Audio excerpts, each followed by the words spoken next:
இந்த வீடியோவில் நம்ம எதை பற்றி பார்க்க போகிறோம்னா, ஆதார் கார்டு மற்றும் பேன் கார்டு சம்மந்தமாக தற்போது மிகவும் முக்கியமான புதிய அறிவிப்பு ஒன்று விலகியுள்ளது. அது என்ன என்பதை பற்றி தான் இந்த வீடியோவில் நம்ம டீட்டெயிலாக பார்க்க போகிறோம்.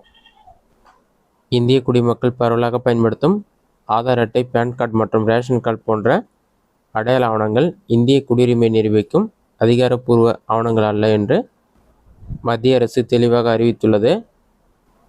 குடியுரிமை தொடர்பான குழப்பங்களை தீர்க்கும் வகையில் பிறப்பு சான்றிதழ் மற்றும் இருப்பிட சான்றிதழ் மட்டுமே இந்திய குடியுரிமை உறுதிப்படுத்தும் முதன்மையான ஆவணங்களாக ஏற்றுக்கொள்ளப்படும் என்று அரசு தெரிவித்துள்ளது. சமீப காலங்களில் சில சட்டவிரோத குடியேறிகள் ஆதார் அல்லது பேன் போன்ற ஆவணங்களை பயன்படுத்தி குடியுரிமை உரிமைகளை கோரியதைத் தொடர்ந்து இந்த புதிய அறிவிப்பு வெளியாகியுள்ளது. ஆதார் அட்டை தனித்துவ அடையாளமாக மட்டுமே பயன்படுத்தப்படுவதால் இது இந்தியாவில் பிறந்தோ அல்லது குடிமகனாக இருந்தோ கிடைக்கும் உரிமை அல்ல.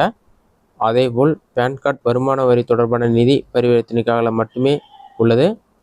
ரேஷன் கார்டும் பொதுவான உணவுப் பொருட்கள் மற்றும் நலத்திட்டங்களை பெற பயன்படுத்தும் ஆவணமாக இருக்கிறது. எனவே இவை மூன்றும் குடியுரிமையை உறுதிப்படுத்தும் ஆவணங்களாக சட்ட ரீதியாக ஏற்றுக்கொள்ளப்பட முடியாது என்பதை மத்திய அரசு மீண்டும் ஒரு முறை உறுதிப்படுத்தியுள்ளது.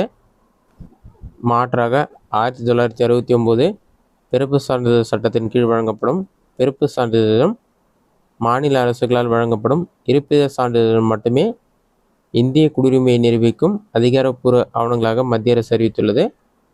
இந்த அறிவிப்பு அரசு வேலைவாய்ப்பு, பாஸ்போர்ட் விண்ணப்பம், வாக்காளர் அட்டை பதிவு மற்றும் நீதிமன்ற நடவடிக்கைகள் போன்ற முக்கிய சந்தர்ப்பங்களில் குடியுரிமையை உறுதிப்படுத்த வேண்டிய தேவைகளில் வழிகாட்டியாக இருக்கும். எனவே குடியுரிமை தொடர்பான சிக்கல்களை தவிர்க்க அனைவரும் உரிய ஆவணங்களை சரியான முறையில் பெற்றுக்கொள்ளும் அவசியம் இருப்பதாக மத்திய அரசு வலியுறுத்தியுள்ளது. இதுதான் பார்த்தீங்கன்னா தற்போது ஆதார் கார்டு, ரேஷன் கார்டு மற்றும் பேன் கார்டுக்கு வெளியான முக்கிய அறிவிப்பு. இதை நீங்கள் குடியுரிமை சான்றாக பயன்படுத்த முடியாது என்று கூறப்பட்டுள்ளது. இந்த வீடியோ உங்களுக்கு யூஸ்ஃபுல்லாக கிடைக்கிறேன். இந்த வீடியோ பிடிச்சிருந்தா லைக் பண்ணுங்கள். இந்த வீடியோவில் வேறு டவுட் இருந்தால் கமெண்ட் பாக்ஸில் கமெண்ட் பண்ணுங்கள்.